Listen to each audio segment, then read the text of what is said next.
सादर प्रणाम। मैं हूं हिमांशु द्विवेदी और स्वागत है आपका हमारी खास पेशकश चर्चा में। चर्चा के तहत हम भारत की राजनीति से जुड़े अहम विषय में बात करेंगे। हमारा आज का विषय है बढ़ते कदम आपका दम। आप मतलब आप नहीं, आम आदमी पार्टी।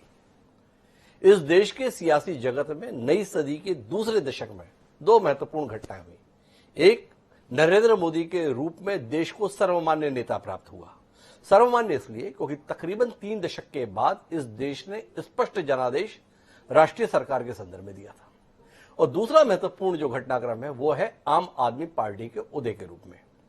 अन्ना आंदोलन के तहत आम आदमी पार्टी का जन्म हुआ। अरविंद केजरीवाल जो अन्ना हजारे के मजबूत साथी थे, उन्होंने इस पार्टी की स्थापना की। उनके साथ कई चेहरे भी शामिल हुए थे। हालांकि सफर जो लंबा चला उसमें कई चेहरे वक्त के साथ साथ छिटकते चले गए, लेकिन मनीष सिसोदिया एक चेहरा ऐसा रहा जो आज भी उतनी ही मजबूती के साथ अरविंद केजरीवाल के साथ खड़ा दिखाई देता है।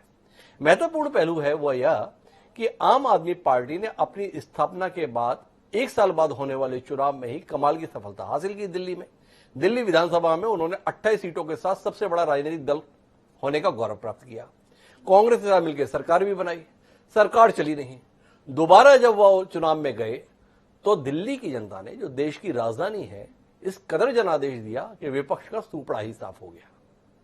वो सिलसिला जो शुरू हुआ वो अब तक बरकरार है। दिल्ली में विपक्ष विहीन आम आदमी पार्टी विधानसभा में दिखाई देती है। गिनती के विधायक अन्य पार्टियों के हैं, पर आम आदमी पार्टी ने जिस किस्म की भी कार्य पद्धति को अपनाया उसको लेकर तमाम विवाद भी रहे। अरविंद केजरीवाल के कामों के संदर्भ में भी विवाद रहे, उनके तौर तरीकों को लेकर बहुरूपिया और जाने क्या क्या भी कहा गया। लेकिन इन सब आलोचनाओं के इतर सत्य यह है कि आम आदमी पार्टी ने अपने जनाधार का लगातार विस्तार किया है। पंजाब में वह पहले ही चुनाव में मुख्य विपक्षी दल का दर्जा हासिल करने में पिछली बार कामयाब रही और इस बार कांग्रेस की प्रमुख चुनौती के तौर पर उसे देखा जा रहा है। उत्तराखंड और गोवा में चुनाव होने जा रहे हैं, वहां पर भी तीसरी ताकत के तौर पर आम आदमी पार्टी की उपस्थिति को महसूस कर रहे हैं। हम ये कार्यक्रम आज इसलिए कर रहे हैं क्योंकि कल एक महत्वपूर्ण घटनाक्रम घटित हुआ। दिल्ली के बाद चंडीगढ़ के संदर्भ में भी ये माना जाता है कि वहां पर बड़े पढ़े लिखे सुशिक्षित लोगों का समूह मतदाताओं के तौर पर मौजूद है। उस चंडीगढ़ नगर निगम के चुनाव हुए, 35 सीटें थी। उस 35 सीट के नगर निगम के चुनाव में भारतीय जनता पार्टी और भारतीय राष्ट्रीय कांग्रेस को पीछे छोड़ते हुए आम आदमी पार्टी ने 34 सीटों में से 14 सीटें जीतकर सबसे बड़ा राजनीतिक दल होने का दर्जा प्राप्त किया। तय है कि उसकी यह सफलता आने वाले पंजाब विधानसभा चुनाव के संदर्भ में संकेत दे रही है। तो आज हम इस कार्यक्रम में इसी बात पर बात करेंगे कि आखिर ऐसा क्या आम आदमी पार्टी का मॉडल है जिसके तहत उसकी सफलता उस दौर में विस्तार ले रही है जब तमाम राष्ट्रीय दल सिकुड़ते हुए से महसूस हो रहे हैं, चाहे वो भारतीय राष्ट्रीय कांग्रेस हो, चाहे कम्युनिस्ट पार्टियां हो, चाहे अन्य राजनीतिक दलों की भी बात करें। लेकिन इसके इतर आम आदमी पार्टी के साथ में ऐसी क्या उम्मीद जाग रही है जिसके चलते उसका विस्तार होता हुआ दिखाई दे रहा है।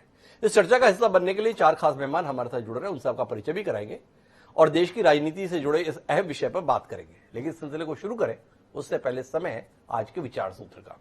हमारा आज का विचार सूत्र ये कहता है कि रिक्तस्तु पूर्णतामेति पूर्णा भजति रिक्ताम घटी यंत्र व देयम नदृशा परिवर्ते। अर्थात रिक्त व्यक्ति पूर्ण हो जाता है और पूर्ण व्यक्ति रिक्त हो जाता है।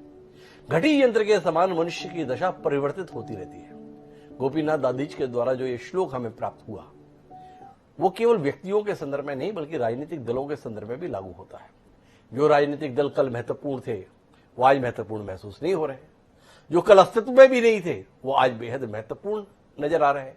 इसी आलोक में अपनी चर्चा को आगे बढ़ाते हैं। इस चर्चा का हिस्सा बनने के लिए हमारे साथ में कांग्रेस पार्टी के वरिष्ठतम नेताओं में शुमार कैप्टन अजय यादव जी है। कैप्टन अजय यादव जी कई बार के विधायक हैं, कई सालों तक मंत्री रहे हैं हरियाणा के अंतर्गत। दिल्ली से सटे हुए गुड़गांव क्षेत्र से 5 लाख से भी ज्यादा वोट हासिल करने में उस दौर में सफल रहते हैं जब मोदी लहर चल रही होती है। तो कैप्टन अजय यादव हमारे साथ है। हमारे साथ में अमित अरोड़ा दीवान जी हैं, प्रवक्ता है भारतीय जनता पार्टी के। आम आदमी पार्टी अगर चुनौती बन रही है तो वो भारतीय जनता पार्टी के लिए बन रही है। दिल्ली जो भाजपा का गढ़ हुआ करता था, उस दिल्ली में अपने लिए दर दर घूमने को अगर विवश कर दिया तो वो आम आदमी पार्टी है।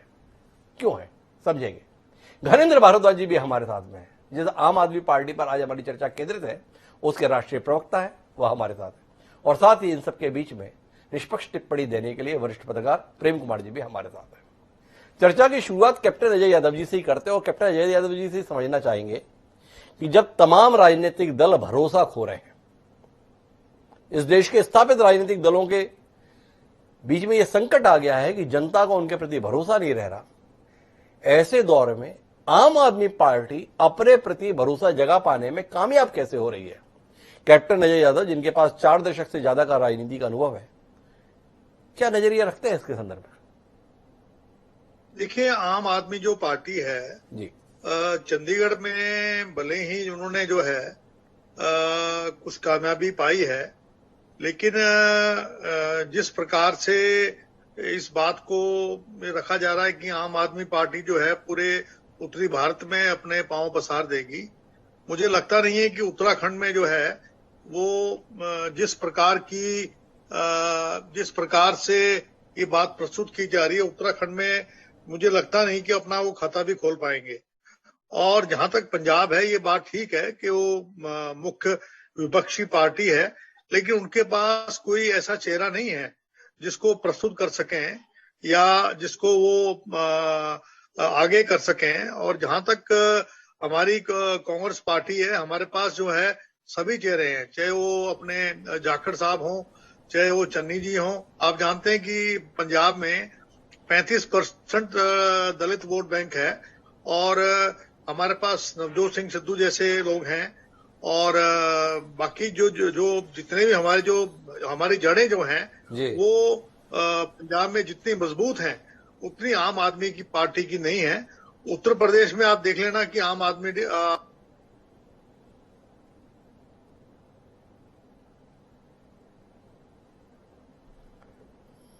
अजय साहब, आपने शायद अपना म्यूट का बटन दबा दिया, उसे अनम्यूट कर देंगे, आपसे आग्रह है।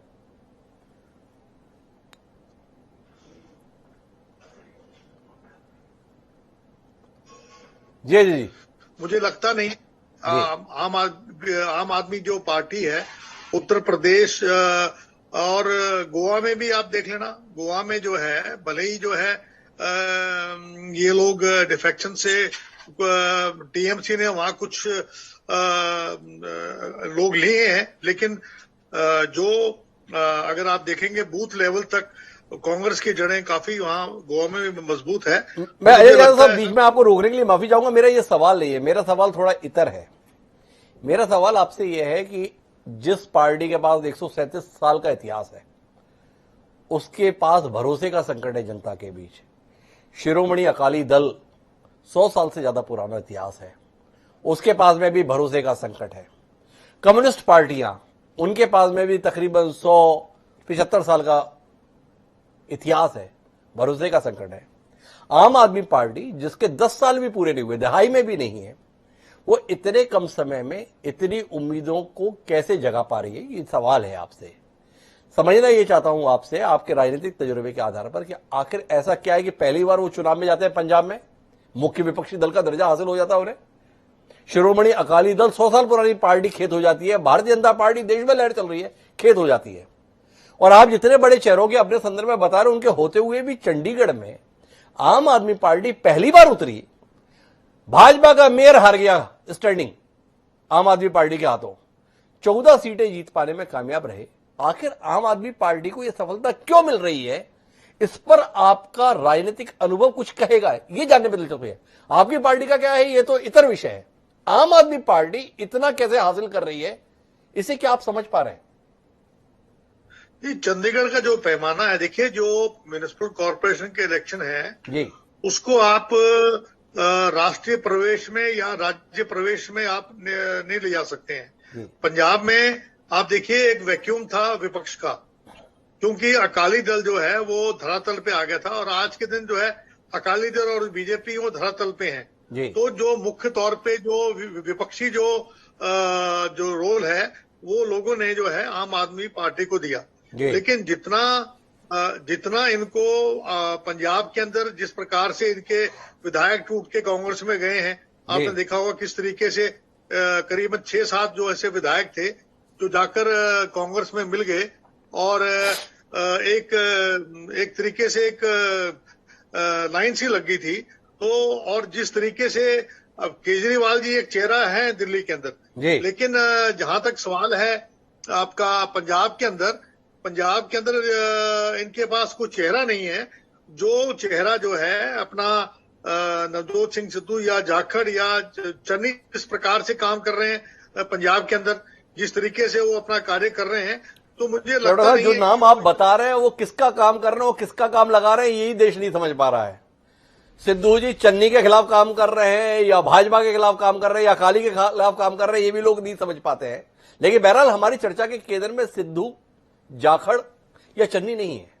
हम तो आम आदमी पार्टी के इस उभार को समझना चाहते हैं। और अमित अरोड़ा दीवान जी मेरे साथ में है, उस राजनीतिक दल से ताल्लुक रखते हैं जो इस समय देश की नहीं बल्कि दुनिया की सबसे बड़ी राजनीतिक पार्टी होने का दावा करती है। जब भाजपा अपने चरम पर है, उस दौर में आम आदमी पार्टी का इस कदर उभार किस दृष्टि से देखती है, जानने में दिलचस्पी है। थोड़ा दीवान जी रोशनी देंगे आप कि आम आदमी पार्टी के उभार को आप किस रूप में देखते हैं?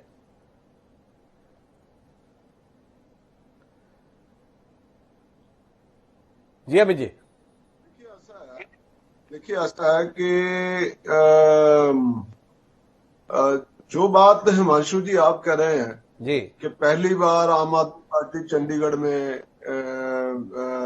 चुनाव लड़ी, जी आप भूल रहे हैं कि आम आदमी पार्टी पहले लोकसभा चुनाव लड़ी, वहां बुरी तरह से पराजित हुई। जी तो ये पहला चुनाव नहीं है आम आदमी पार्टी का। जी दूसरी बात जो आप कह रहे हैं जी आम आदमी पार्टी की विजय हुई है, अरे भैया चंडीगढ़ के लोगों ने भी भरोसा नहीं दिया आम आदमी पार्टी को। जी 19 सीटें चाहिए थी जी पूर्ण बहुमत के लिए, जी लेकिन 14 सीटों पे अटक गए। जी अब आप मुझे ये बताओ कि आप मुफ्त मुफ्त मुफ्त करके आप लोगों को लालच देंगे, जी तो मुफ्त में तो आपका टीवी चैनल भी नहीं चलता। जी आप बिना पगार लिए क्या इस चैनल की एंकरिंग करेंगे? जी तो ये आप देखो ना, लोगों को झूठ परोसना। जी आप देखोगे मुफ्त 20,000 लीटर मुफ्त आपको पीने का पानी देंगे। अरे भैया चंडीगढ़ नगर निगम के दायरे में ही नहीं है, जी क्योंकि वो जो वहां का गवर्नर है उसके अंडर आता है, ये एक्ट में ही नहीं है, आप लोग दे ही नहीं सकते। कल को आप धरने लगाओगे गवर्नर के जहां जाके। तो बात यह है कि आप झूठ परोस कर लोगों को गुमराह नहीं कर सकते, इसीलिए चंडीगढ़ के लोगों ने आपको बहुमत नहीं दिया। सबसे बड़ी बात आम आदमी पार्टी की मैं कोई बीच आइडियोलॉजी में दीवान साहब मैं बीच में रोकना चाहूंगा। एक तो मैंने जो उल्लेख किया था पहली बार का, वो नगरीय निकाय चुनाव के संदर्भ में किया था कि पहली बार नगरीय निकाय चुनाव लड़ रही है आम आदमी पार्टी, उसने 14 सीटें जीती। आपकी बात एकदम सटीक है कि भाई पूर्ण बहुमत तो नहीं दिया, 19 सीटें चाहिए थी, 14 पे अटक गए, बहुत अच्छी बात। पर भाजपा कहां भटक गई आम आदमी पार्टी के मुकाबले? इस पर भी तो कुछ कहिए। आपका तो पूर्ण बहुमत था, जनता ने आपको क्यों खारिज कर दिया? लोकसभा में बहुत प्रचंड बहुमत के साथ आपका उम्मीदवार सांसद चुना गया था, देश में मजबूत सरकार आप चला रहे हैं। तो जानने में दिलचस्पी है कि चंडीगढ़ के लोग तो बड़े पढ़े लिखे, बड़े जागरूक, बड़े ही कर्मठ माने जाते हैं। उनका फैसला है भाजपा से कहीं ज्यादा वरीयता, कहीं ज्यादा भरोसा आम आदमी पार्टी के प्रति, भारतीय राष्ट्रीय कांग्रेस से कहीं ज्यादा भरोसा, कहीं ज्यादा विश्वास आम आदमी पार्टी के प्रति, शिरोमणि अकाली दल से बहुत ज्यादा भरोसा, बहुत ज्यादा विश्वास आम आदमी पार्टी के प्रति। क्यों आम आदमी पार्टी के प्रति इस कदर भरोसा आ गया चंडीगढ़ की जनता को? कुछ तो कहिए जी। ऐसा है हिमांशु जी, देखिए मैं दो कारण समझता हूं इसमें। जी पहली बात तो ये है कि बीजेपी का नगर निगम 2 बार रिपीट हुआ जी और बीजेपी के लोकल इश्यूज को लेकर एंटी इनकम्बेंसी फैक्टर भी रहा होगा जी। दूसरी बात ये है कि ये जो अभी अलायंस हुआ अकाली दल और लोक कांग्रेस के साथ, ये अगर निगम चुनाव से पहले हो जाता तो वहां का जो सिख वोट है वो भी अगर बीजेपी को पड़ता तो स्थिति कुछ और होती, वहां हमें पहले से ज्यादा सीटें मिलने के चांस बनते। आप अगर एनालिसिस निकालेंगे तो वहां 200 से लेके 500-700 वोट जो है वो अकाली दल लेके गया है जी। अगर ये अलायंस जो कल परसों हुआ है भारतीय जनता पार्टी का अकाली दल ढींसा के साथ और लोक कांग्रेस के साथ, अगर ये निगम चुनाव से पहले हो गया होता तो हमारी वहां कम से कम भी 25 सीटें आती चंडीगढ़ में। जी। ये मैं 2 कारण समझता हूं। देखिए, आप अभी तक इस पे कोई राय नहीं दे पाए साहब कि आप ये बोल रहे हैं अगर ये सीटें जुड़ जाती, अगर ये समझौता पहले हो जाता तो हमारे आंकड़े होते। मैं बार बार ये जानना चाहता हूं कि ऐसा आम आदमी पार्टी में है क्या? एक आधे अधूरे राज्य की लूली लंगड़ी टाइप की सरकार है जो अपना आधा से ज्यादा समय तो केंद्र सरकार से लड़ने में लगाती है। ऐसी पार्टी इतना भरोसा जगा पाने में, चाहे पंजाब में मुख्य विपक्षी दल का दर्जा प्राप्त करने की बात हो, चाहे चंडीगढ़ में सबसे बड़ी पार्टी बनने की बात हो, चाहे उत्तराखंड में या गोवा में गंभीरता से लिए जाने की बात हो, ये आपसे समझने चाहता हूं कि आखिर इस पार्टी के संदर्भ में ऐसा हो क्या रहा है जिसकी इतनी आलोचना होती है फिर भी लोग इस ओर रुख कर रहे हैं। आपका तो तजुर्बा बहुत है, इस पर कोई दृष्टि दीजिए ना। अरे हिमांशु जी, ये बार बार कह रहे हैं पंजाब में मुख्य विपक्षी दल। अरे भैया 20 एमएलए थे, 12 कांग्रेस में गए हैं जी। अब तो विपक्षी दल भी नहीं है जी। अब ये मुख्य विपक्षी दल भी नहीं है पंजाब में जी। अब इनकी आइडियोलॉजी नहीं है। कोई एमएलए उधर जाता है, कोई इनका एमपी उधर जाता है। 4 इनके एमपी थे जी। अब 1 रह गया जी। लोगों का भरोसा तो तोड़ा है इन्होंने पंजाब में। तो लोगों का भरोसा तो तोड़ा है। अमित अरोड़ा जी अभी भी उसे बहुत संजीदगी से नहीं लेना चाहते। कैप्टन अजय यादव जी भी बोलते हैं कि अब चंडीगढ़ में जो हुआ छोड़िए, बाकी जगह कुछ है नहीं।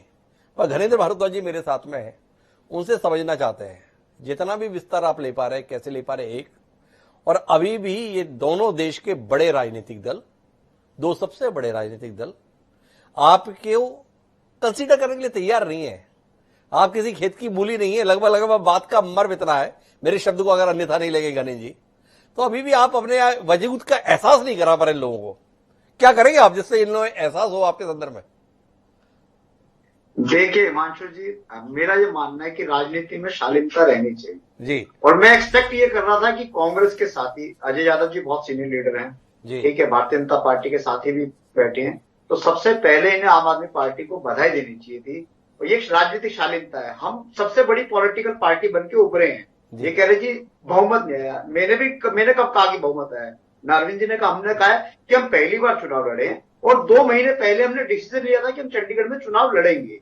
2 महीने के अंदर चंडीगढ़ के लोगों ने इतना प्यार दिया, इतना समर्थन, इतना आशीर्वाद दिया कि हम चंडीगढ़ के लोगों के कर्जदार हो गए। 35 में से 14 वार्ड हम पहली बार चुनाव लड़े, हमारा कुछ नहीं था। और ये जो, अरे चुप हो जाओ भैया, ये तरीका गलत है।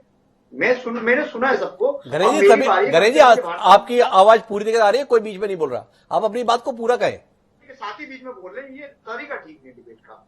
मैं ये कह रहा हूं कि हमने 2 महीने पहले डिसीजन लिया, हमारी पार्टी ने, हमारी पॉलिटिकल अफेयर्स कमेटी ने, कि चंडीगढ़ म्युनिसिपैलिटी का चुनाव लड़ेंगे जी। और 2 महीने के अंदर चंडीगढ़ के लोगों ने इतना प्यार, इतना समर्थन, इतना आशीर्वाद दिया।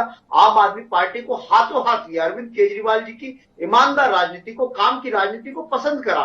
और आज उसका नतीजा है कि हम 14 वार्ड में हम सबसे बड़ी पॉलिटिकल पार्टी बन के 14 वार्ड हमने जीते हैं। और ये जो कांग्रेस और भारतीय जनता पार्टी की दशकों से राजनीति कर रही थी चंडीगढ़ में, जब से ये लोग राजनीति कर रहे हैं, आज चंडीगढ़ के लोगों ने इनको नेग्लेक्ट कर दिया, चंडीगढ़ के लोगों ने नकार दिया। चंडीगढ़ के लोगों ने ये बता दिया कि जहां पे भी विकल्प मजबूत होगा वहां पे आम आदमी पार्टी को एक राष्ट्र में के विकल्प के रूप में देख रहे हैं। और सिर्फ चंडीगढ़ की बात नहीं करा, चंडीगढ़ का तो कल रिजल्ट आया।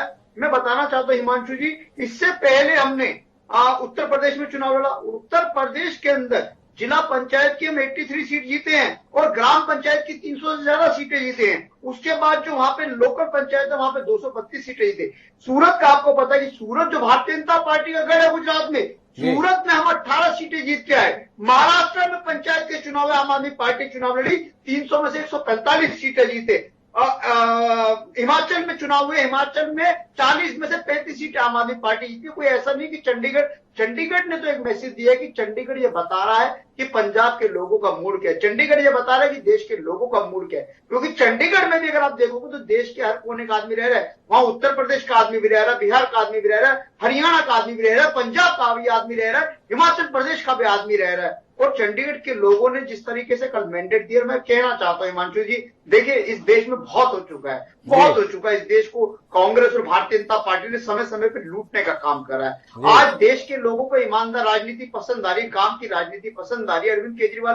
Arvind Kejriwal model of governance लोगों को समझ में आ रहा है। और Arvind Kejriwal model of governance क्या है, मैं हिमांशु जी थोड़ा सा आपको बताना चाहता हूँ। Arvind Kejriwal model of governance ये कह रहा है कि जहां आम आदमी की बात हो रही है, आम आदमी के अधिकार की बात हो रही है, महिला को उसका सम्मान मिले, किसान को उसकी फसल का उचित दाम मिले, नौजवान को रोजगार मिले, आम आदमी पार्टी यही तो कर रही है। बार बार हमारे साथी कहते कि फ्री, अरे फ्री हमारा कुछ नहीं है भैया, ये देश का पैसा, लोगों का पैसा है, जनता का पैसा लेके हम जनता को सुविधा दे रहे हैं। मैं करें जी बीच में रोकना चाहूंगा आपको, आपने जो इतनी भी बात कही, आपके दावे में और विपक्ष की आलोचना में महीन सा अंतर है।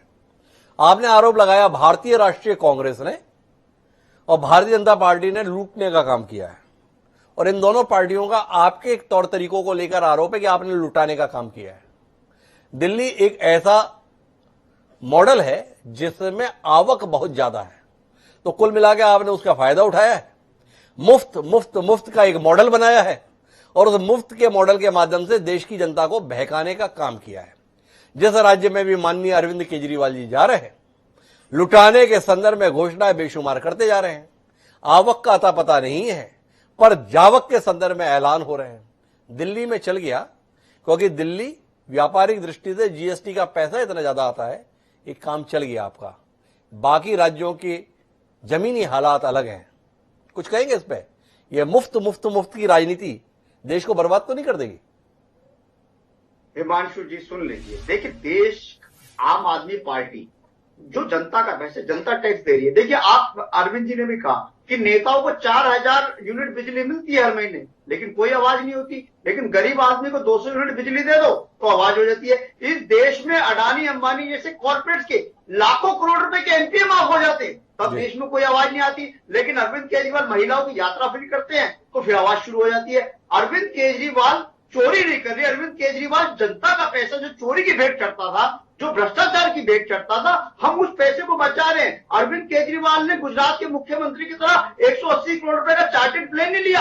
अरविंद केजरीवाल ने 120 करोड़ रुपए लगा के महिलाओं की यात्रा फ्री कर दी। ये Arvind Kejriwal model of governance है। अरविंद केजरीवाल ने दिल्ली में बिजली की चोरी खत्म कर दी, जो चोरी होती थी बिजली की उसको खत्म करके गरीब आदमी को 200 यूनिट बिजली फ्री दे दी। ये अरविंद केजरीवाल का मॉडल ऑफ गवर्नेंस है। अरविंद केजरीवाल की गवर्नेंस मॉडल ये है कि हम जो चोरी और भ्रष्टाचार की भेंट जो पैसा चढ़ता था, एक पैरेलल इकोनॉमी जो हर स्टेट में चल रही है कि सरकार की इकोनॉमी अलग चल रही है, नेताओं की इकोनॉमी अलग चल रही है, उस नेताओं की इकोनॉमी को खत्म कर दिया। और जो जो पैसा जनता का आ रहा है वो जनता को हम सुविधाओं के मार्फत लुटा रहे हैं। और देने के बाद भी दिल्ली का बजट हमने डबल करा। ये Arvind Kejriwal model of governance है, इसको समझना पड़ेगा। और इसको भारतीय जनता पार्टी वाले, कांग्रेस नहीं समझ पा रहे, इसलिए सिमटते जा रहे हैं। Arvind Kejriwal model of governance को दिल्ली के लोगों ने समझा है, तभी दिल्ली के लोगों ने 3 बार मैंडेट दिया है। दिल्ली देश की राजधानी, दिल्ली में भी हर तबके का आदमी रहता है, ऐसा नहीं है। दिल्ली में हमें ग्रेटर क्लास जैसी तो मैं बीच में रोकूंगा घरेंद्र मारोदा जी, इतना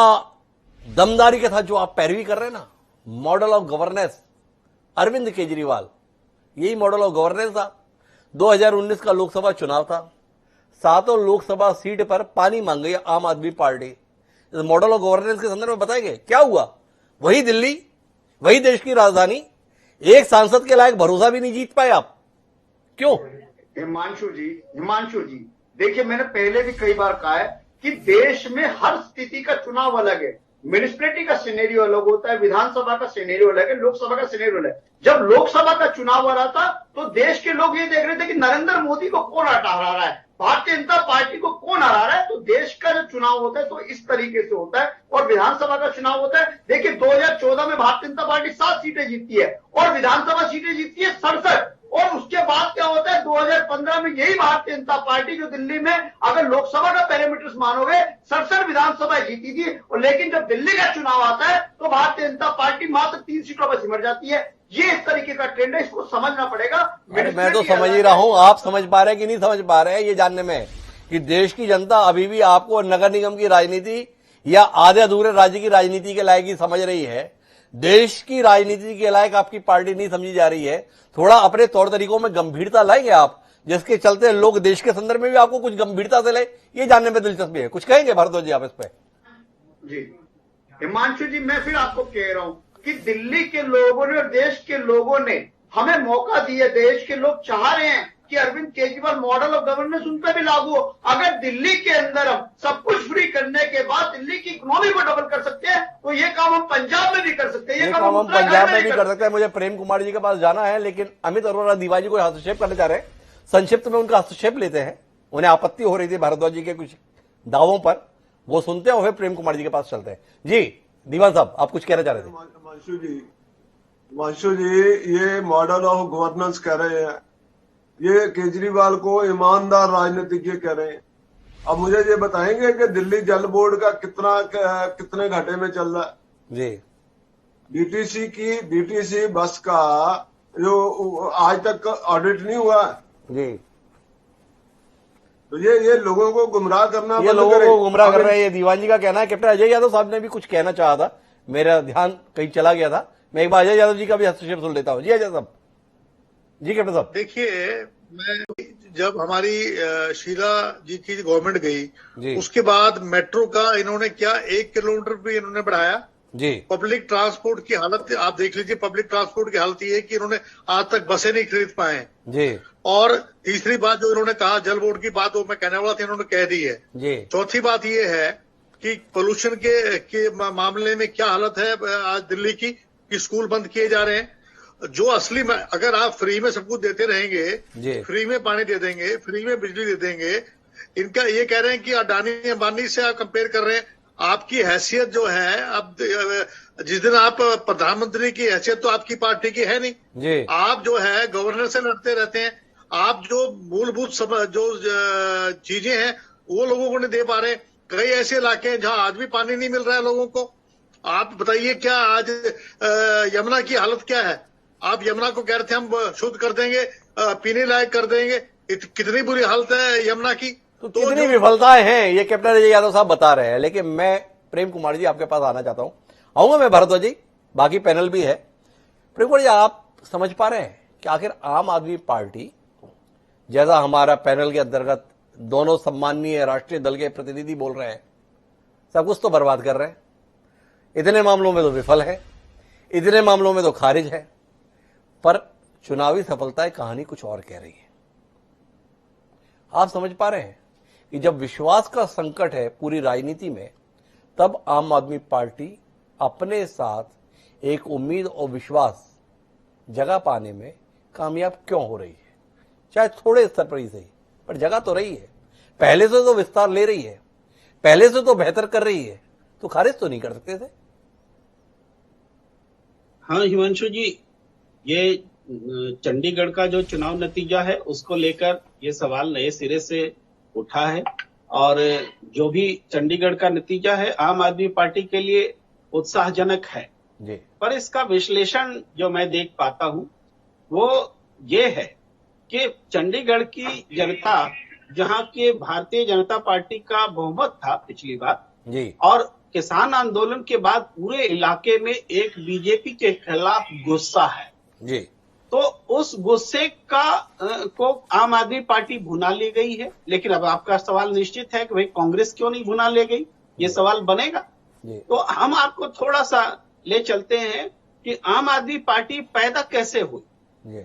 आम आदमी पार्टी कांग्रेस के खिलाफ लड़कर के, भ्रष्टाचार के खिलाफ लड़कर के पैदा हुई। और एक और बात इससे जुड़ी हुई है कि जब लोकसभा चुनाव हुए 2014 में और अरविंद केजरीवाल जी के नेतृत्व वाली आम आदमी पार्टी ने अपना पहला दुश्मन कांग्रेस को न मान करके बीजेपी को माना, जिसका उदाहरण है कि बनारस में लड़ने गए थे अरविंद केजरीवाल, तो जनता ने उनको विकल्प के रूप में नहीं चुना आम आदमी पार्टी को। देश में सबसे ज्यादा जमानत जो है वो आम आदमी पार्टी की जब्त हुई जी। अब परिस्थिति बदली है। मैं इसलिए उदाहरण दे रहा हूं कि आम आदमी पार्टी का जन्म कांग्रेस से लड़के हुआ, लोकसभा चुनाव में वो बीजेपी से के खिलाफ लड़ रही थी। अगर केजरीवाल जी राहुल गांधी के खिलाफ लड़ते, सोनिया गांधी के खिलाफ लड़ते, तो शायद वो एक विकल्प के रूप में विश्वास दिला पाते थे। तो एक राजनीतिक गलती आम आदमी पार्टी ने की, जिसको उन्होंने बाद में सुधारा। और नरेंद्र मोदी जी के खिलाफ जो लगातार वो अरविंद केजरीवाल बोलते थे, उसमें उन्होंने सुधार किया और आज स्थिति ये है कि जहां कहीं भी भारतीय जनता पार्टी को जनता नकारती है तो वहां दूसरे विकल्प के तौर पर गैर कांग्रेस में जनता आम आदमी पार्टी को देखती है। चंडीगढ़ चूंकि शहरी इलाका है और वहां बीजेपी के विरोध आक्रोश दिखा है। और आप देखेंगे वोट प्रतिशत में भी ऐसा नहीं है, वोट प्रतिशत तो सबसे ज्यादा कांग्रेस का है वहां इस चुनाव में, उसके आम आदमी पार्टी तीसरे नंबर पर है वोटों के प्रतिशत में। तो शायद घनेंद्र जी इस पर आपत्ति जता रहे हैं। चलिए, अगर मैं गलत कह रहा हूं तो मैंने टाइम्स ऑफ इंडिया में उसकी पूरी देखी है वोट परसेंटेज, 29.8 कांग्रेस के लिए, 29.3 बीजेपी के लिए और आम आदमी पार्टी के लिए 27। खैर, इस पर बात हो जाएगी, जो भी आंकड़े होंगे वो संशोधित हो जाएंगे। लेकिन हम ये कह रहे हैं कि इस चुनाव में कांग्रेस को पहली प्रायोरिटी नहीं देकर के आम आदमी पार्टी को दी, क्योंकि चंडीगढ़ की जो जनता थी वह बीजेपी के साथ खड़ी थी और अब बीजेपी के खिलाफ हो गई। किसान आंदोलन के बाद उन्होंने विकल्प के तौर पर आम आदमी को चुना। अब यही चीज पश्चिम पंजाब के चुनाव में दोहराई जाएगी, ये मुमकिन नहीं है, ये मेरा विश्लेषण कहता है।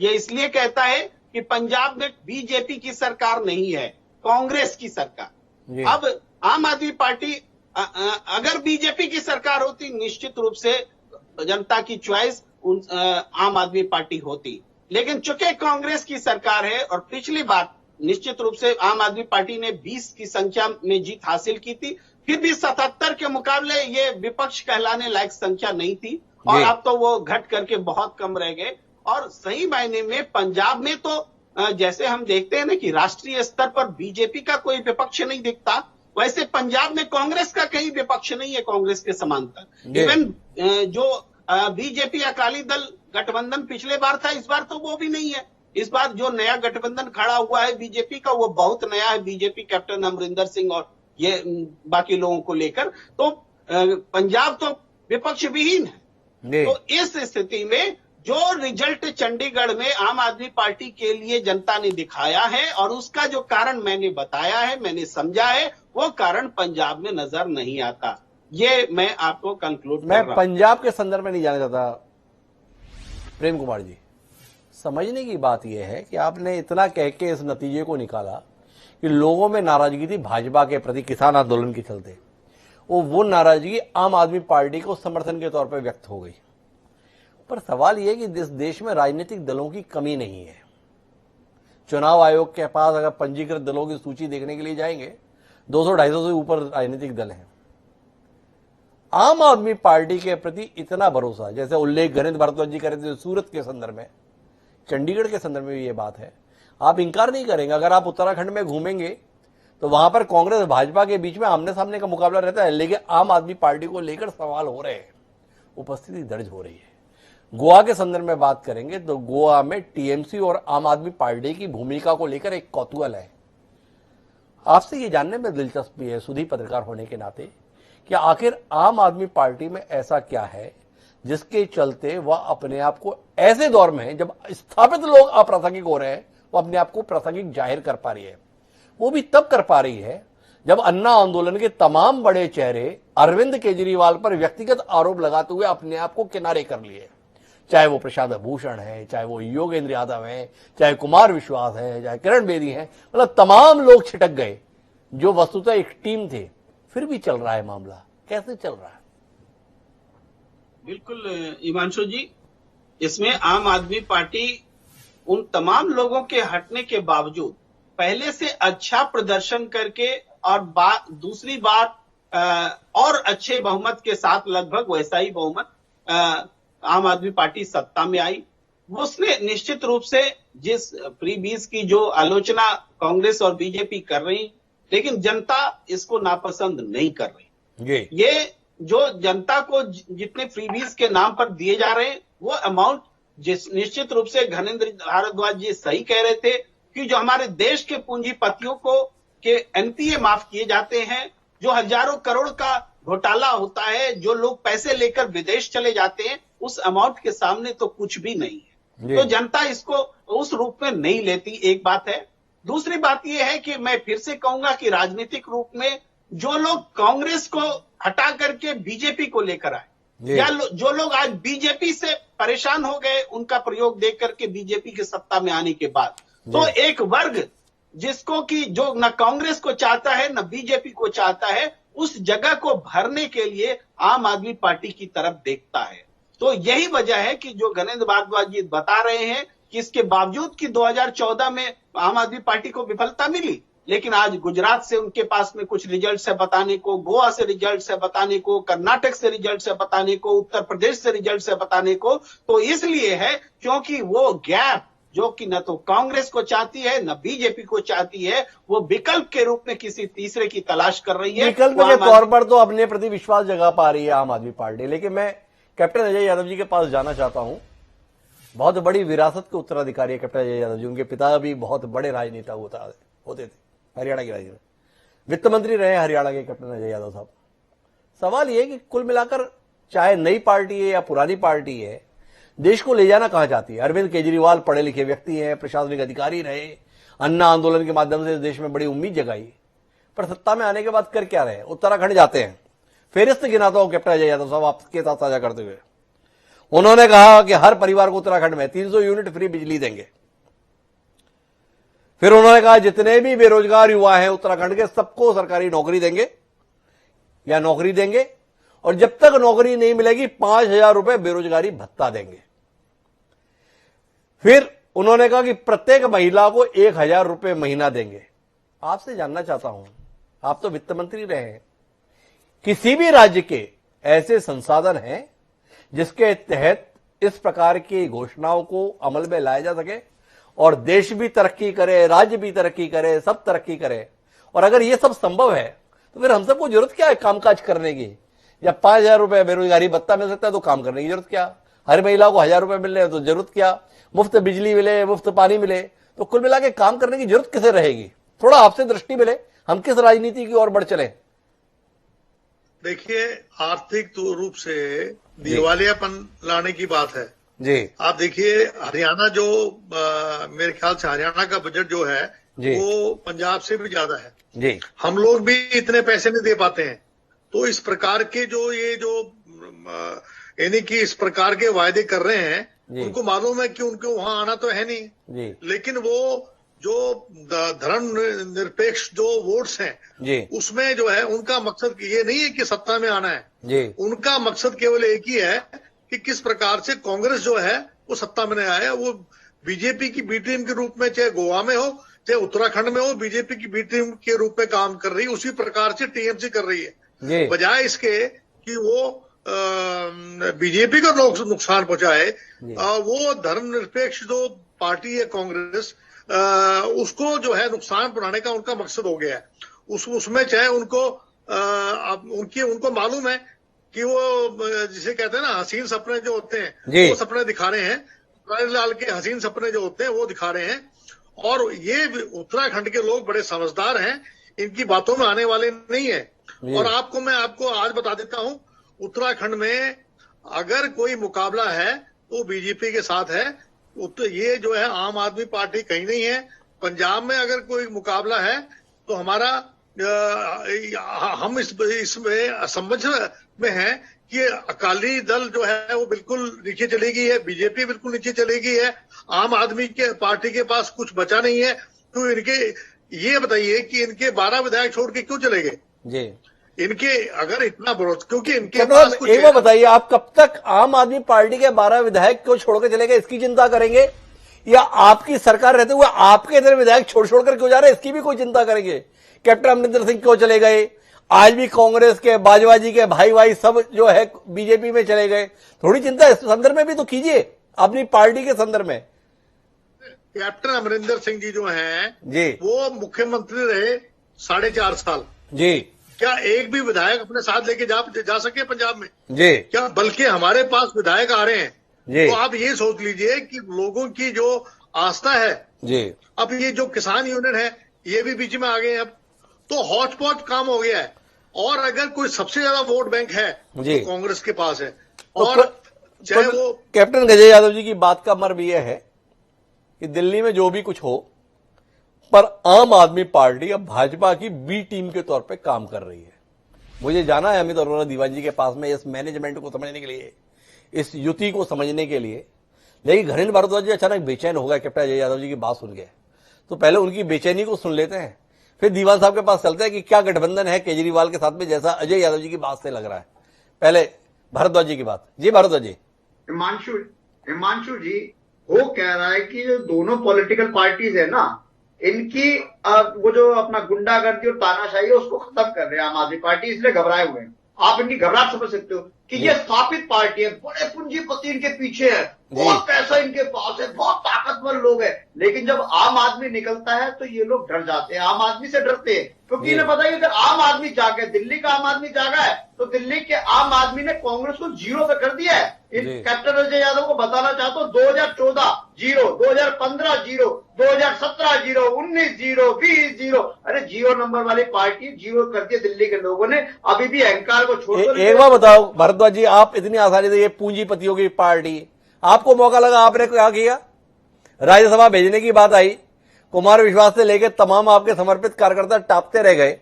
दिया किसे? नारायण दास गुप्ता, सुशील कुमार गुप्ता, सबको पता है। तो इसके संदर्भ में कुछ कहेगा? आपने कोई कसर छोड़ी पूंजीपतियों के संदर्भ में?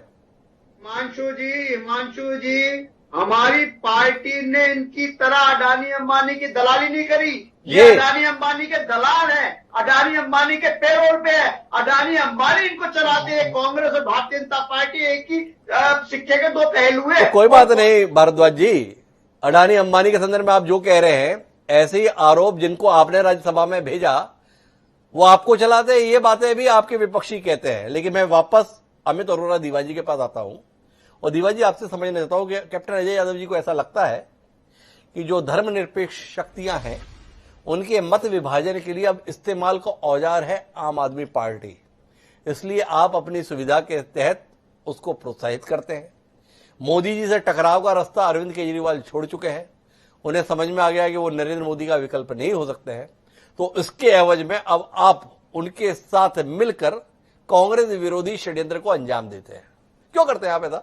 अपनी पार्टी में भरोसा नहीं आपको, जो आपको आम आदमी पार्टी की मदद लेनी पड़ती है? देखिए हिमांशु जी, मैं इनकी वास्तविकता बता रहा हूं जी। आम आदमी पार्टी, अब आपने बात उत्तराखंड की जी, अब आप पंजाब की बात कर रहे हैं जी। देखो, ये केजरीवाल जी उत्तराखंड में जाते हैं, कहते हैं एक मौका केजरीवाल को, पंजाब में आते हैं कहते हैं एक मौका केजरीवाल को जी। अब ना तो चेहरा इनके पास उत्तराखंड में है जी सीएम का और ना ही पंजाब में है। अब ये बात करते हैं अंबानी अडानी की। अरे भैया, आपको पता नहीं है जो आज बंदा आपने शामिल किया है ना आम आदमी पार्टी में, कुलवंत सिंह जी, चंडीगढ़ से है, मोहाली से, उसका फार्म हाउस जो है वो अंबानी से ज्यादा बड़ा है जी। आपके भगवंत मान का फार्म हाउस जो है वो अडानी से ज्यादा बड़ा है जी तो पहले आप पंजाब के अंबानी अडानी खत्म करो जी। दूसरी बात, ये कह रहे हैं जी ईमानदार है, इन्होंने एक जलंधर वेस्ट से एक व्यक्ति को टिकट दी, वो धारा 302 का पर्चा है उसके ऊपर जी, 307 का पर्चे हैं उसके ऊपर, नकली शराब की फैक्ट्री में वो पकड़ा गया था, नकली शराब बनाने में, उसका पर्चे हैं उसके ऊपर। तो ये ऐसे दागी व्यक्ति जो है अपनी पार्टी में ले रहे हैं, तो ये कहते हैं हम ईमानदार तो क्या ये अधिकार केवल भारतीय जनता पार्टी के पास है जिनके ऊपर आरोप रहे और फिर भी उनको लिया जाए?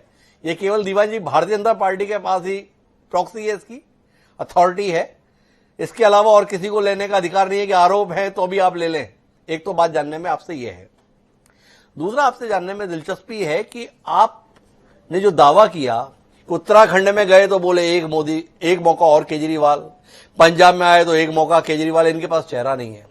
तो ये तो आपने जो बात कही इससे तो अजय यादव जी की बात की पुष्टि होती है, सब कुछ भाजपा और आपका मिला जुला है। केजरीवाल जो कर रहे हैं आपसे ही तो सीखे हुए हैं। भाई माननीय नरेंद्र मोदी जी बंगाल गए, मोदी जी सामने हैं, आधे से ज्यादा राज्यों में आप चुनाव लड़ते किसके नाम पर है? माननीय नरेंद्र मोदी जी के नाम पर।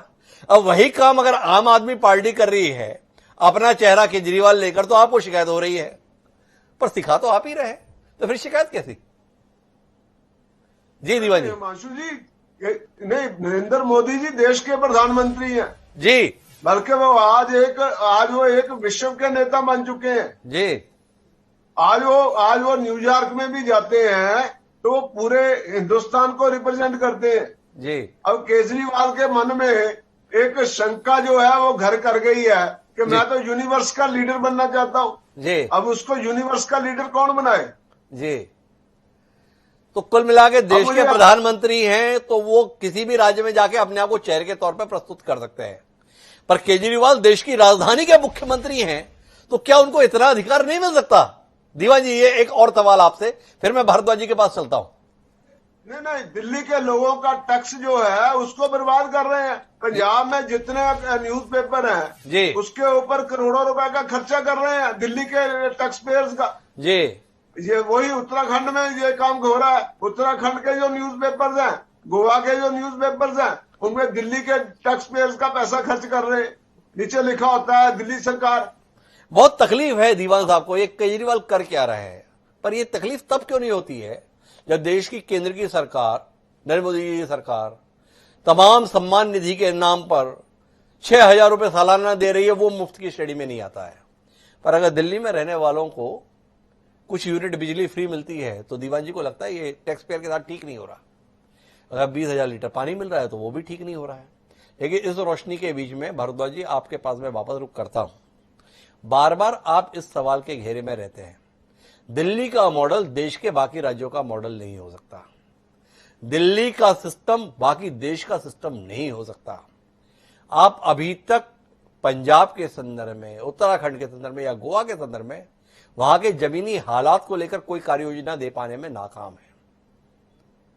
क्या कहते हैं इस संदर्भ में आप? देखिए, जो आपने कहा, ये बार बार जो लोग कह रहे हैं पंजाब में कैसे करोगे, मैं पंजाब का आपको बताऊं जी। पंजाब के अंदर ट्रांसपोर्ट माफिया, पंजाब के अंदर लीकर माफिया, पंजाब के अंदर ड्रग्स माफिया, पंजाब के अंदर रेप माफिया, इसकी इकोनॉमी पता है कितनी है? तो इससे चोरी होती है वो लाखों करोड़ रुपए की चोरी होती है। और अगर महिलाओं को, अगर हर पंजाब की महिला को अगर 1,000 रुपए देंगे तो उसमें पता है कितना खर्चा आ रहा है? मात्र 600 करोड़ रुपए। हम लाखों करोड़ रुपए जो रेप माफिया लेके जा रहा है, जो ट्रांसपोर्ट माफिया लेके जा रहा है, जो ड्रग्स माफिया लेके जा रहा है, हम उस पैसे को बचाने के लोगों में देंगे। वो 1 लाख करोड़ रुपए से ज्यादा की जो ये माफिया चोरी कर रहे हैं ना, इस चोरी को लगाम करनी, ये Arvind Kejriwal model of governance है। इसको ये समझ नहीं पाएंगे क्योंकि तो चोर है। इनके तो सारे नेता और कार्यकर्ता, चन्नी साहब से लेके सब लोग माफिया के साथ लगे हैं। इनके राज में तो माफिया चल रहा है। ये बादल जब सरकार थी तब कहते थे कि आएंगे हम ट्रांसपोर्ट माफिया खत्म करेंगे बादल का। आज भी बादल का ट्रांसपोर्ट माफिया चल रहा है, इनके लोग उसमें शामिल हो गए। आज भी वहां पे रेत माफिया चल रहा है, उसमें इनके लोग भी शामिल है और भारतीय जनता पार्टी के, बादल के लोग भी शामिल है। वो कह रहा है कि देखिए चोरी में सब लोग मिले हुए हैं, इन सबका एक नेक्सस है, माफिया है। और ये सारा जो माफिया जो चल रहा है ना, चाहे वो पंजाब में चल रहा है, चाहे उत्तराखंड में माइन और लीकर माफिया चल रहा हो, ये सारे माफिया भारतीय जनता पार्टी और कांग्रेस के लोग चला रहे हैं। अब देश का आम आदमी जाग रहा है, देश का आम आदमी इस माफिया से छुटकारा चाहता है। और देश के आम आदमी ने देख लिया है कि अरविंद केजरीवाल वो आदमी है, अरविंद केजरीवाल वो शख्स है जो कहते हैं वो करते हैं। अरविंद केजरीवाल कह रहे हैं मैं इन माफिया को खत्म करूंगा तो खत्म करूंगा। अरविंद केजरीवाल कह रहे हैं कि मैं इस माफिया। भारद्वाज जी, थोड़ा आप दावे में जल्दबाजी नहीं कर दे रहे हैं? देश का आदमी जान गया है, देश का आदमी अब ये चाहता है।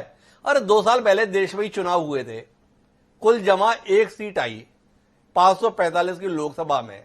उस 1 सीट के जीतने पर और चंडीगढ़ में कुल जमा 14 सीटें जीतने के साथ में आप देश की आवाज हो गए। थोड़ा आश्चर्य नहीं होगा? आपकी सफलता को लेकर चर्चा जरूर है, पर अभी सफलता आपके उस मुकाम पर नहीं पहुंच गई है जिसमें देश की आवाज आम आदमी पार्टी के तौर पर स्वीकार कर ली जाए। दीवान साहब को कुछ आपत्ति थी, एक बार उनके हस्तक्षेप को सुनते हैं और फिर आम आदमी पार्टी के संगठन पर बात करने के लिए प्रेम कुमार जी के पास चलते हैं। जी दीवान जी।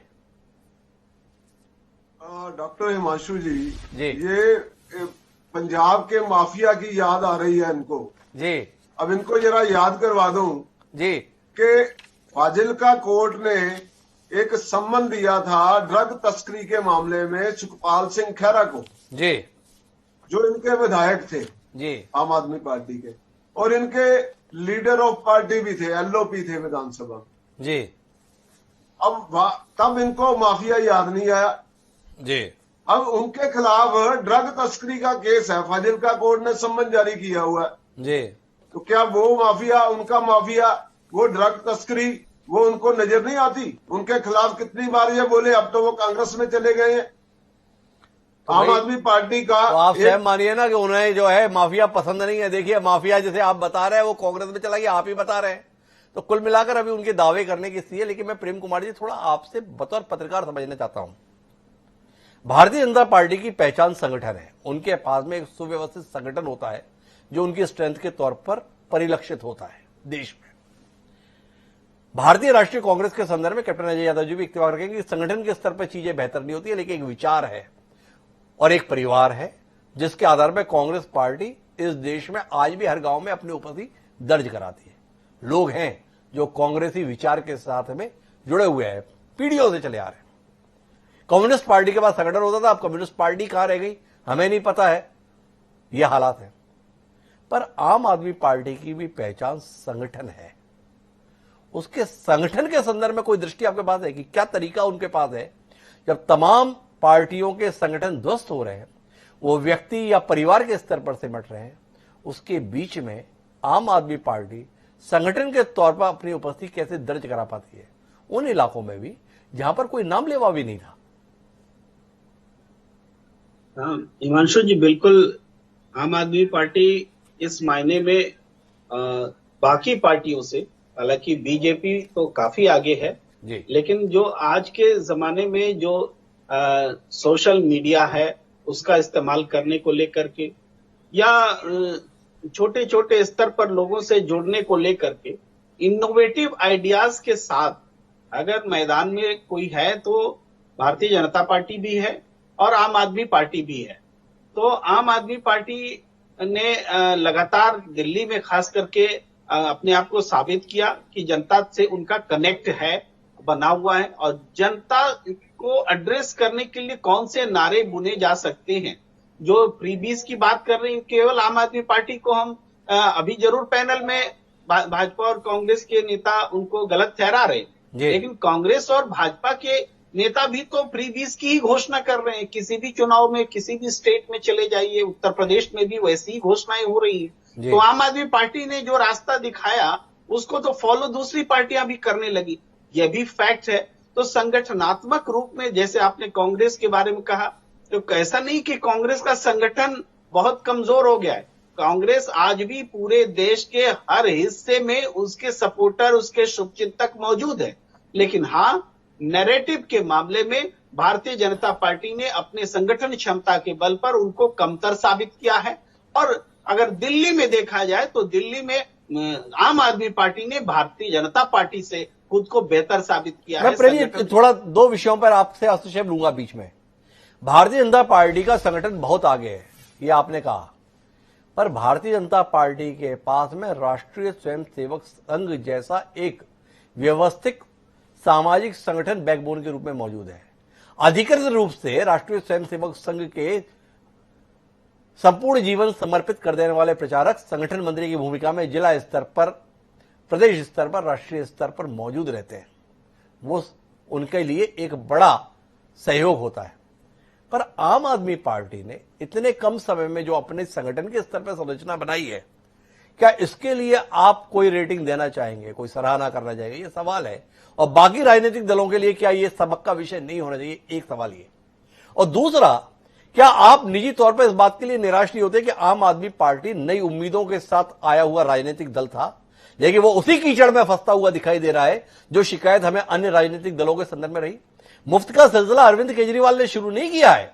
मुफ्त का सिलसिला चाहे कांग्रेस पार्टी हो, चाहे भारतीय जनता पार्टी हो, या इससे पहले अन्य क्षेत्रीय दल हो, उन सब ने तात्कालिक सफलता हासिल करने के लिए मुफ्त का खेल खेला। और उस मुफ्त के खेल में अरविंद केजरीवाल भी उतनी ही मस्ती के साथ खेलते हुए दिखाई दे रहे हैं। यह उन उम्मीदों पर चोट नहीं है जो एक नए राजनीतिक दल के साथ, नई उम्मीद के साथ में हम लोगों के बीच में जागी थी। दोनों पर आपकी टिप्पणी। जी, पहले संगठन वाली बात पर आते हैं। आरएसएस निश्चित रूप से एक ऐसे संगठन के रूप में जिसका फायदा भारतीय जनता पार्टी को मिलता है। कांग्रेस के पास भी पहले कई छोटे छोटे कांग्रेस सेवा दल, किसान संगठन, छात्र संगठन, नौजवान संगठन हुआ करता था, जो आज कमजोर है। उसका खामियाजा कांग्रेस भुगत रही है। और कम्युनिस्ट पार्टियों के पास भी वैसे संगठनों की आज कमी हो गई। आज वो रसातल में है, परिदृश्य से गायब है। लेकिन आम आदमी पार्टी, जो कि नई पार्टी के रूप में 10 साल नहीं हुए हैं, इनका जन्म देखिए एक एनजीओ की तरह चलाने वाले, एनजीओ चलाया करते थे इनके संगठनकर्ता, और पेड कार्यकर्ताओं से एनजीओ होता था। उस पेड सिस्टम को इन्होंने पॉलिटिकल एटमॉस्फेयर में लाया। आज आम आदमी पार्टी एक पेड कार्यकर्ताओं का एक सिस्टम चलाती है, बीजेपी भी उसका फॉलो करती है, और दूसरी पार्टियां भी अब करने लगी हैं कि तो वो जो किसी समय में निस्वार्थ कार्यकर्ताओं की एक टीम हुआ करती थी, वो गायब है। ये सही है या गलत है, एक अलग विमर्श है। लेकिन ये दूसरा प्रश्न जो आपका है, मेरा ख्याल से यहां से हम ये निष्कर्ष निकाल सकते हैं कि आम आदमी पार्टी ने जो नयापन लाया है उससे संगठनात्मक रूप से एक उसको मजबूती मिली है ये पेड सिस्टम में। और मैं दूसरे प्रश्न पर आता हूं कि जो उम्मीद थी आम आदमी पार्टी से, निश्चित रूप से आम आदमी पार्टी से उस मोर्चे पर उम्मीद टूटी है कि जो भ्रष्टाचार के खिलाफ लोकपाल और लोकायुक्त की बात करती थी, आज आम आदमी पार्टी उस पर एक शब्द नहीं बोलती। और भ्रष्टाचार इस सरकार में है या नहीं, इसकी जांच करने के लिए कौन है, इसकी जांच कौन करेगा? लोकायुक्त आप ही डिमांड करते थे। आज आप भ्रष्टाचार तो तभी सामने आता है ना जब सीबीआई और ईडी और इन तमाम चीजों का कुछ पहरा होता है, और आजकल चूंकि वो सेलेक्टिव ढंग से होता है, इसलिए सत्ता में रहने वाली पार्टियां भ्रष्टाचार मुक्त रहती हैं, मुक्त दिखती हैं। तो आम आदमी पार्टी से कुछ अलग व्यवहार की उम्मीद थी, वो नहीं हुई। और फिर भी ऐसा नहीं कि उम्मीद टूटी है। अगर एक उम्मीद एकदम से खत्म होती तो इसका प्रचार प्रसार जो दूसरे क्षेत्रों में हो रहा है वो नहीं होती। अब भी एक वर्ग है जो बीजेपी और कांग्रेस की जगह पे आम आदमी पार्टी को विकल्प के तौर पर देखता है। तो कुल मिलाकर हम बातचीत के निचोड़ पर है, आखिरी संक्षिप्त टिप्पणियां लेंगे क्योंकि हस्तक्षेप करना चाहते हैं। पहले घरेंद्र भारद्वाज जी की आखिरी टिप्पणी इस कार्यक्रम के संदर्भ में। जी भारद्वाज जी, आप कुछ हस्तक्षेप करना चाह रहे हैं? देखिए हिमांशु जी, मैं फिर ये कह रहा हूं और देश के लोगों से हमारी यही अपील है कि देश के लोग इस करप्ट पॉलिटिक्स से और कम्युनल पॉलिटिक्स से तंग आ चुके हैं। कांग्रेस ने भी देश में आज तक कम्युनल लोगों के इमोशंस को भड़का के अपनी पॉलिटिक्स करी, यही काम भारतीय जनता पार्टी कर रही है। देश के लोग जात पात धर्म की राजनीति से ऊपर उठ के सोचना शुरू कर दिया। अब देश के लोगों को अच्छे स्कूल चाहिए, अच्छे अस्पताल चाहिए, मोहल्ला क्लिनिक चाहिए, महिलाओं को फ्री में यात्रा चाहिए, महिलाओं के लिए सुरक्षा चाहिए, उनके लिए सीसीटीवी कैमरे भी लगने चाहिए। ये सारे काम आम आदमी पार्टी की सरकार कर रही है और ये जात पात धर्म की पॉलिटिक्स से उठ के अब आगे सोचना पड़ेगा। देश आज इसीलिए पिछड़ा हुआ है कि आज भी देश में जात धर्म इनके नाम पे वोट पड़ते हैं, लेकिन आम आदमी पार्टी ने इस ट्रेडिशन को चेंज करा, आम आदमी पार्टी ने इस व्यवस्था को चेंज करा। आज देश में स्कूल के नाम पे वोट पड़ रहे हैं, अस्पताल के नाम पे वोट पड़ रहे हैं, आज महिलाओं की सुरक्षा के नाम पे वोट पड़ रहे हैं। ये हमारी अचीवमेंट है और ये अचीवमेंट में मुग्ध है भारद्वाज। उन्हें लगता है कि उन्होंने देश में सब कुछ बदलाव ला दिया है, पर वो बदलाव अभी तक हमें देश में दिखा नहीं है। शुरुआत हुई है, आम आदमी पार्टी को कुछ सफलता मिलती दिख रही है, पर ऐसा नहीं हो गया है जैसा भारद्वाज जी के द्वारा यहां दावा किया जा रहा है। मैं आखिरी टिप्पणी के लिए कैप्टन अजय यादव साहब आपके पास में रुक करता हूं और आपसे जानना चाहता हूं। एक बड़ी महत्वपूर्ण टिप्पणी प्रेम कुमार जी ने की कि आम आदमी पार्टी ने पेड कार्यकर्ताओं के माध्यम से संगठन खड़ा करके दिखा दिया। बदलते दौर के बदलाव की यह सबसे बड़ी कहानी है। संगठन के तौर पर उम्मीद की जाती है कि निस्वार्थ भाव से पार्टी की सेवा कीजिए। अब नया दौर है, पैसे मिलेंगे, संगठन तैयार कीजिए।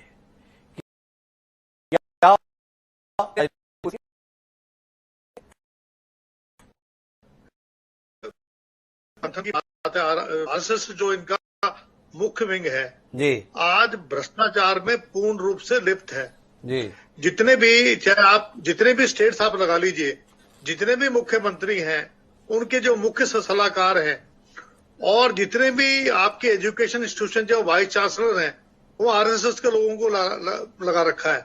और जिस तरीके से वो लूट बचा रहे हैं उसकी कोई कल्पना नहीं कर सकता है। और जहां तक ये अभी कह रहे थे कि कांग्रेस के अंदर भ्रष्टाचार है, और ये अपने जो इनके अजय मिश्रा जी टेनी हैं उत्तर प्रदेश में, जिस व्यक्ति ने लोगों को जीभ के नीचे रौंद दिया, किसानों को, उसको आज तक ये सत्ता में नहीं से बेदखल नहीं कर पा रहे हैं, उसकी बात करें। और जहां तक सवाल है पंजाब का और उत्तराखंड में, ना तो चेहरा इनके भगवत मान जी, उनके बारे में आपको मालूम है कितना नशा करते हैं वो जी। इनके अलावा दूसरा जो व्यक्ति इनका जो सीएलपी लीडर है, आज तक वहां पर ये डिसाइड नहीं कर पा रहे हैं। इनके पास कोई चेहरा ना उत्तराखंड में है, ना पंजाब में, ना गोवा के अंदर है। तो मेरा ये कहना है कि इनका मकसद केवल एक ही है, जैसे मैंने पहले कहा था कि कांग्रेस को नुकसान पहुंचाना और बीजेपी को फायदा बढ़ाना, चाहे टीएमसी हो चाहे आपका ये कैप्टन अजय यादव साहब को ऐसा लगता है कि जहां जहां कांग्रेस की दुर्गति हो रही है वो इन क्षेत्रीय दलों के कारण हो रही है और ये क्षेत्रीय दल भाजपा के औजार बने हुए हैं। लेकिन क्या वस्तुतः ऐसा है? क्या कांग्रेस पार्टी का अपने आप को कमजोर करने में खुद कोई योगदान नहीं है? क्या कांग्रेस पार्टी को यह विचार करने की जरूरत नहीं है कि देश का सबसे पुराना राजनीतिक दल होने के बावजूद भी जनता का उसके प्रति इस कदर अविश्वास क्यों व्यक्त हो रहा है? लेकिन महत्वपूर्ण बात जो आज के कार्यक्रम के संदर्भ में है वो ये है कि आम आदमी पार्टी एक क्षेत्रीय राजनीतिक दल से राष्ट्रीय राजनीतिक दल के तौर पर अपनी स्वीकार्यता का विस्तार ले रही है। यह उन स्थापित राजनीतिक दलों के लिए सोचने का विषय होना चाहिए जिनके क्षेत्र सिकुड़ रहे हैं। क्या कुछ ऐसा है जिसमें नया राजनीतिक दल नए विस्तार को प्राप्त कर रहा है और स्थापित दल अपनी जमीन खो रहे हैं? क्या वो इस पर विचार करेंगे? इसके लिए हम इंतजार करेंगे। लेकिन आम आदमी पार्टी का सफर अभी बहुत लंबा है। सफलता जो मिली है वो विचार करने की है और बेहतर कर विस्तार लेने की है। अगर इस पर मुग्ध हो जाएंगे तो ये सफलता ऐसी नहीं कि इतिहास के पन्नों में जगह दिला देगी। इतिहास बना बहुत कुछ कोई समर्पित। इस देश के महान कवि हुए मैथिली शरण गुप्त, उन्होंने कमाल की पंक्तियां लिखी। वो पंक्तियां मुफीद हैं वर्तमान राजनीतिक हालात पर। उन्होंने लिखा कि संसार में किसका समय है एक सा रहता सदा, संसार में किसका समय है एक सा रहता सदा, है निशी दिवासी घूमती सर्वत्र विपदा संपदा, जो आज राजा बन रहा है रंग कल होता वही, जो आज राजा बन रहा है रंग कल होता वही, जो आज सब मग्न है कल शोक रोता वही। मैथिली शरण वक्त परिवर्तनशील है, इसको व्यक्त किया अपनी कविता में। यह सबक है वर्तमान राजनेताओं और राजनीतिक। आज की सफलता पर मुग्ध मत होइए। तो आज है कल नहीं रहेगा अगर आप समय। इसलिए जो सफलता मिली उसके कारण को, असफलता मिली तो उसके भी कारण को समझ लेंगे, समय अनुसार कदम उठा लेंगे। समय अनुसार कदम उठा लेंगे तो अपने क्या वो ऐसा करेंगे? इसके लिए भी हम करेंगे। लेकिन अब मुझे कल फिर मिलेंगे के लिए।